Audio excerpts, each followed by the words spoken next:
नमस्कार दोस्तों, स्वागत है आपका हमारे चैनल भव्य सागर में। आज हम आपके लिए लेकर आए हैं उपन्यास सम्राट मुंशी प्रेमचंद की लोकप्रिय कहानी बाबा जी का भोग। आशा है आपको पसंद आएगी।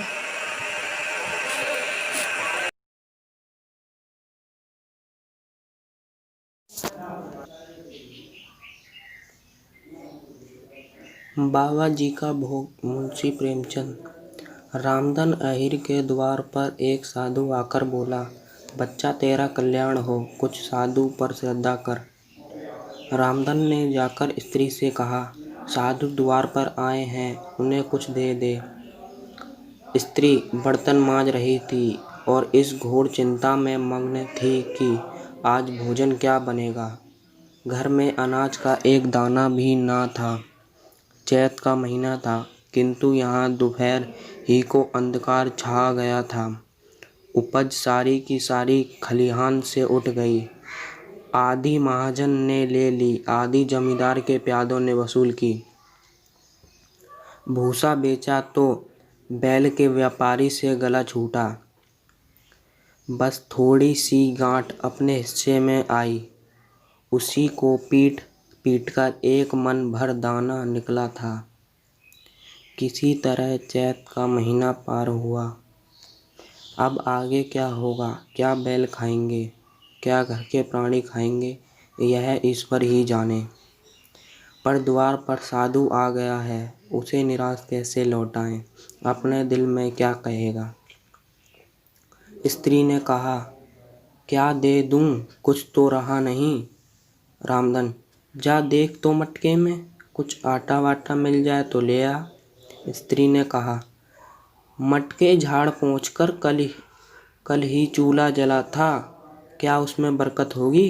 रामधन, तो मुझसे तो यह ना कहा जाएगा कि बाबा घर में कुछ नहीं है, किसी के घर से मांग ला। स्त्री, जिससे लिया उसे देने की नौबत नहीं आई, अब और किस मुंह से मांगूं। रामधन, देवताओं के लिए कुछ अंगोवा निकला है ना, वही ला दे आऊं। स्त्री, देवताओं की पूजा कहाँ से होगी। रामधन, देवता मांगने तो नहीं आते, समाई होगी करना, ना समाई हो ना करना। स्त्री, अरे तो कुछ आवे अंगोवा भी, पंसेरी दो पंसेरी है, बहुत होगा तो आधा शेर। इसके बाद क्या फिर कोई साधु ना आएगा, उसे तो जवाब देना ही पड़ेगा। रामधन, यह बला तो टलेगी, फिर देखी जाएगी। स्त्री झुंझलाकर उठी और एक छोटी सी हांडी उठाकर लाई, जिसमें मुश्किल से आध सेर आटा था। वह गेहूं का आटा बड़े यत्न से देवताओं के लिए रखा हुआ था। रामधन कुछ देर खड़ा सोचता रहा, तब आटा एक कटोरे में रखकर बाहर आया और साधु की झोली में डाल दिया। महात्मा ने आटा लेकर कहा, बच्चा अब तो साधु आज यहीं रमेंगे, कुछ थोड़ी सी दाल दे तो साधु का भोग लग जाए।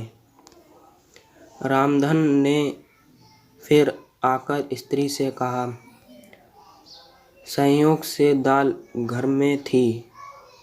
रामधन ने दाल नमक उपले जुटा दिए, फिर कुएं से पानी खींच लाया। साधु ने बड़ी विधि से बाटियां बनाई, दाल पकाई और आलू झोली में से निकालकर भुर्ता बनाया।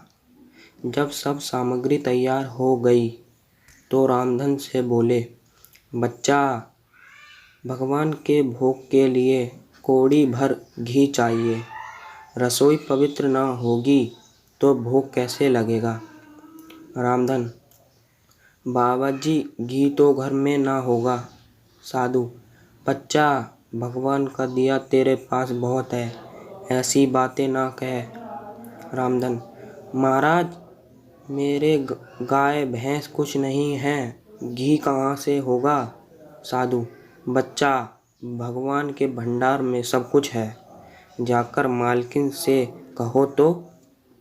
रामधन ने जाकर स्त्री से कहा, घी मांगते हैं, मांगने को भीख, पर घी बिना कोर नहीं धसता।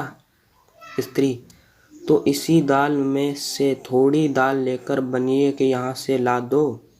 जब सब किया है तो इतने के लिए उन्हें क्यों नाराज करते हो। घी आ गया। साधु जी ने ठाकुर जी की पिंडी निकाली, घंटी बजाई और भोग लगाने बैठे। खूब तन कर खाया, फिर पेट पर हाथ फेरते हुए द्वार पर लेट गए। थाली बटली और कलछुली रामधन घर में मांजने के लिए उठा ले गया। उस रात रामधन के घर चूल्हा नहीं जला, खाली दाल पकाकर ही पी ली। रामधन लेटा तो सोच रहा था, मुझसे तो यही अच्छे